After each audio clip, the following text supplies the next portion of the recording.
मंडी में एयरपोर्ट बनाने को लेकर अब राजनीतिक घमासान छिड़ता हुआ नजर आ रहा है। सीएम कह रहे हैं कि मैं जिद्दी हूं तो किसी भी सूरत में मंडी में एयरपोर्ट बनकर ही रहेगा। वहीं विरोधी दलों ने सीएम के इस बयान पर उन्हें घेरना शुरू कर दिया है। नेता प्रतिपक्ष मुकेश अग्निहोत्री ने सीएम जयराम ठाकुर पर पलटवार करते हुए ये कहा कि अगर सीएम जयराम ठाकुर 4 साल पहले मंडी में हवाई अड्डा बनाने की जिद पकड़ लेते तो आज मंडी का हवाई अड्डा बनकर तैयार भी हो जाता। लेकिन चुनावों के कारण अब सीएम जितनी भी घोषणाएं उन्होंने की हैं उसे पूरा करने पर ही अपना फोकस रखे।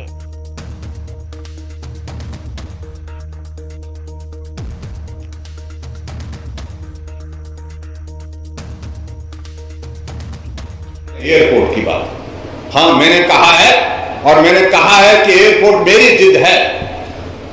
हम रहे कि ना रहे लेकिन ये एयरपोर्ट बन करके रहेगा, निश्चित रूप से बन के रहेगा। मैं दावे के साथ कह सकता हूं ये एयरपोर्ट मंडी की धरती में बन करके रहेगा, इसको सुनिश्चित करें। एक हमारे इनके इलाके से है, जोहार जी के इलाके से कांग्रेस के सब बड़े पुराने नेता हैं, वरिष्ठ नेता, उनको जब भी आता है तो वो जयराम के एक काम बताओ, तो ऐसे में मैं कहने नहीं चाह रहा, उनको ये नहीं दिख रहा कि आज 30 करोड़ की लागत का एमसीएच का भवन बन करके तैयार हुआ है। ये भवन पहले भी बन सकता था क्योंकि वो इस जिला से एक बार नहीं अनेक बार मंत्री रहे।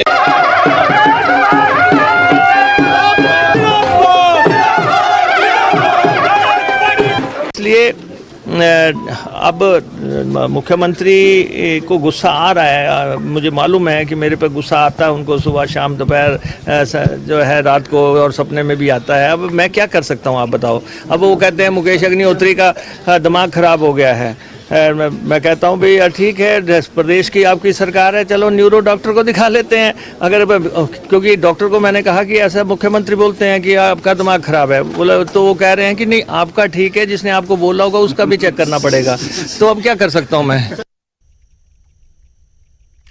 और कांग्रेस नेता रामलाल ठाकुर ने भी सीएम पर तंज कसा है। उन्होंने कहा कि सीएम कह रहे हैं कि वो जिद्दी हैं और मंडी में एयरपोर्ट बनकर रहेगा, लेकिन दिल्ली जाते ही सीएम अपने घुटने टेक देते हैं। बीजेपी के ही पूर्व मुख्यमंत्री शांता कुमार ने भी जिद की थी, उन्हें भी बाहर का रास्ता देखना पड़ा था। अरे अड़ियल का क्या मतलब, अड़ियल तो शांता कुमार जी भी थे, लेकिन शांता कुमार को 18 महीने के अंदर अंदर सत्ता से बाहर होना पड़ा था। वो भी जो उन्होंने भी चलाया था कि नो वर्क नो पे, वो भी चला था, वो भी किसी की बात नहीं सुनते थे।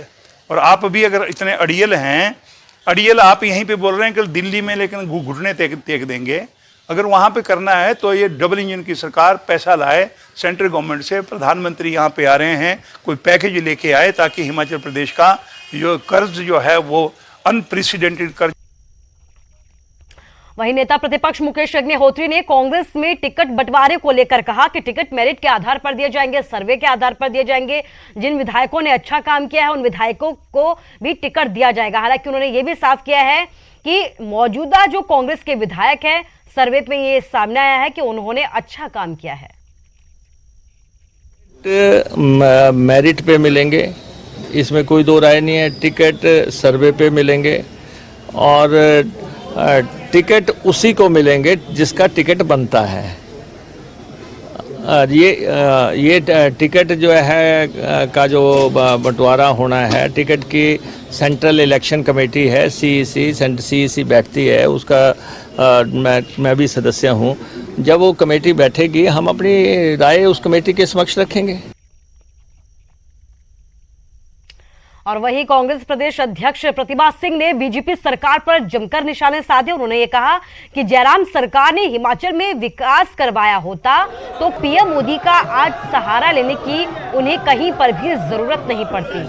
अटल टनल पर क्रेडिट को लेकर दी जा रही बयानबाजियों पर उन्होंने कहा कि सभी हिमाचली जानते हैं कि अटल टनल किसकी देन है। प्रतिभा सिंह हमीरपुर में कांग्रेस कार्यकर्ता के सम्मेलन में पहुंची थी। उनके साथ नेता प्रतिपक्ष मुकेश अग्निहोत्री, चुनाव प्रचार समिति के अध्यक्ष सुखविंदर सिंह सुक्खू समेत कांग्रेस के तमाम बड़े नेता मौजूद थे। क्या ज्ञान सुधारना है, मैंने पूछना उनको क्या ज्ञान सुधारना है। ये तो सर्वविदित है कि ये टनल यूपीए की सरकार ने और डॉक्टर मनमोहन सिंह जी की देन है, जिसकी वजह से ये टनल हमारे क्षेत्र में बनी है और उनसे ही हमने मांग रखी थी। यूपीए के कार्यकाल में ही इसका काम शुरू हुआ और ये वहाँ के लोग भी जानते हैं कि ये किसकी देन है और किसने इस कार्य के लिए हमें दान दिया, आर्थिक सहायता की और इस टनल को बनाकर हमने लोगों को समर्पित किया है। सोलन विधानसभा सीट पर लगातार ससुर दामाद आपसी लड़ाई करके जनता के मुद्दों को भटका रहे हैं, ये कहना है आम आदमी पार्टी के प्रदेश उपाध्यक्ष विनोद का। उन्होंने कहा है कि पिछले कई सालों से सोलन में फैमिली ड्रामा चल रहा है। सोलन की जनता को विकास के नाम पर झुंझुना दिखाया जा रहा है। कांग्रेस विधायक धनीराम शांडिल समर हिल से ही सोलन विधानसभा का काम कर रहे हैं।